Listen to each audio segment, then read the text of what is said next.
Hello everybody, today I'll show you how to create services. When you're logged in as a manager of the business on Easy Busy Pets, go to your services page, wherever it's defined. Services is typically kept internal, and you can add categories, which are not services yet, to define the categories in your business. These could be areas of a city or a location if you're a physical location, or in my case, different types of work that you do in pet care industry. I'm going to click the dog walking category, and inside I've already created a few. I'm going to add a new choice in dog walking. Of course, you have a bunch of other options because Easy Busy Pets is used across the industry in pet care. But I'll stick to dog walking, and I'm going to call it 35-minute dog walk.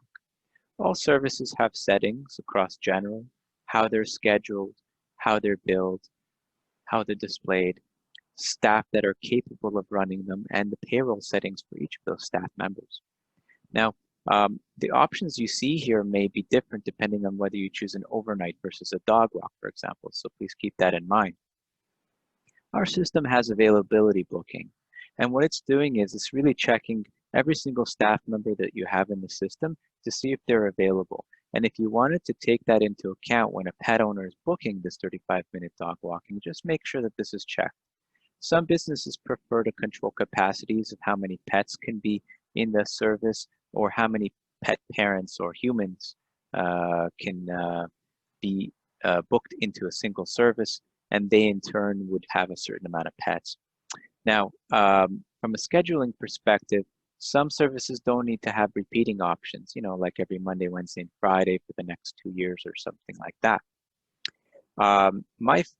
My suggestion is always to customize your booking settings. So these are the general times, because what the system's going to do is it's going to check your personal calendar, and whatever that overrides with what we're seeing here, whatever times we define here, that's what's going to show to the customer, the pet owner customer.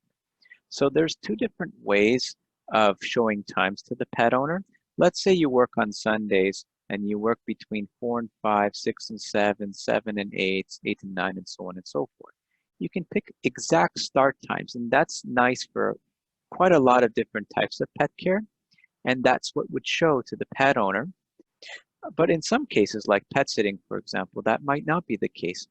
They might better be off time labels.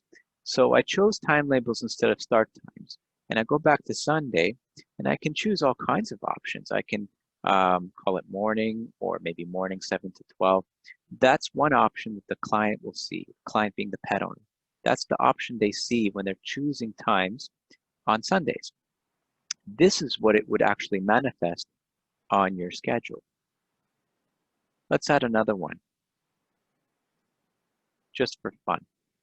I'm going to call it midday, okay? And maybe I'll just say 11 a.m. till 12:35 p.m.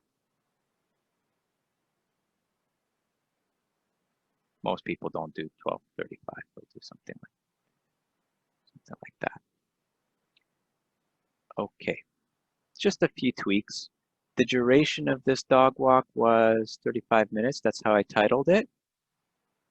So let's give it a 35-minute duration, and let's charge it at $35.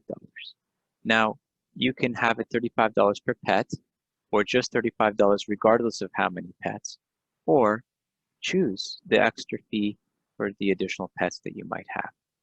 You can skip a few, and so on. And let's say you wanted all the additional pets in the family to be $3. This would carry on if you just left it this way.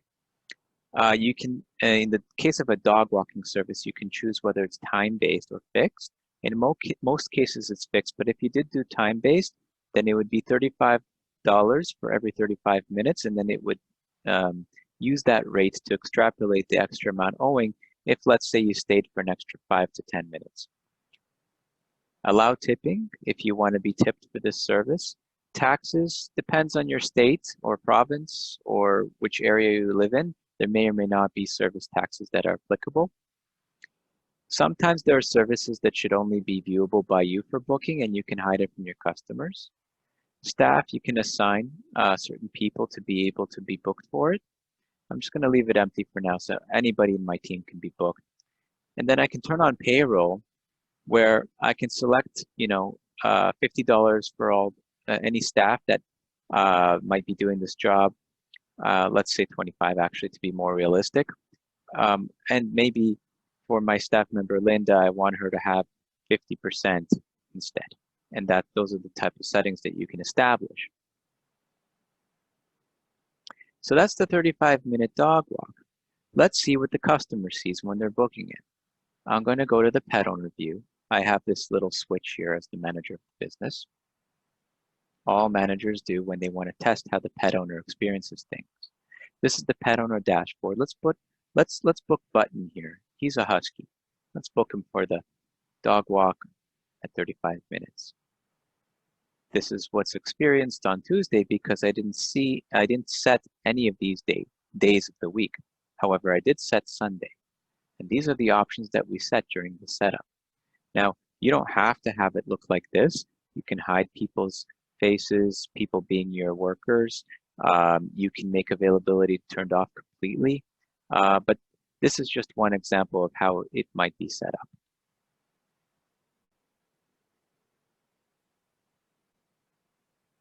Let's create another one for overnights, just to show the differences in the type of services that you have. I'm going to go to your services page, and let's go to kennel and boarding. Plus, this time let's choose daycare and kennel. And I'm going to call it an overnight. Let's just call it overnight boarding.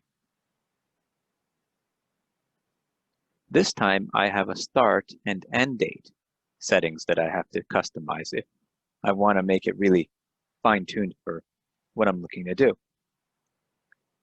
Sometimes people use start times, but in my case, I'm going to say something for Sunday. I'm going to say let's arrive at 7 to 9 p.m. and I want that to be the only option.